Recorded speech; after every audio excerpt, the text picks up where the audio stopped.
তোমার রব কি বলে জানো?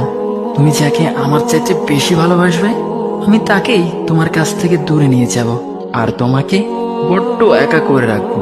তিনি আরো বলেন, কখনো বলবে না যে তাকে ছাড়া আমি বাঁচবো না, কিন্তু আমি তোমাকে তাকে ছাড়াই বাঁচাবো। পিছনের সব আবেগ কেড়ে নিয়ে তোমাকে দিব্যি সামনে এগিয়ে নিয়ে যাব। তুমি কি দেখো নি, ঋতুরাও যে 2 মাস পর পর বদলাতে থাকে, ছায়া দেয়া গাছের পাতাও তো শুকিয়ে যায়, আর যখন সবর হারিয়ে ফেলে তখন ঝরে পড়ে। কিন্তু তোমার রব তো ধৈর্যশীল ও পরম দয়ালু। তিনি তো সেই ঝরে যাওয়া পাতার ঢাল থেকেও সবুজ পাতা গজান। তুমি কি দেখছো না তোমার স্রষ্টার এই নিদর্শন? যে মানুষটাকে তুমি নিজের জীবনের চাইতেও বেশি ভালোবাসতে, সেই মানুষটাও একদিন অচেনা হয়ে যায়, তোমার মন ভেঙে যায়, এমনকি বন্ধুর শত্রুতে পরিণত হয়। আর খানিক সময় পর শত্রু বন্ধুতে পরিণত হয়।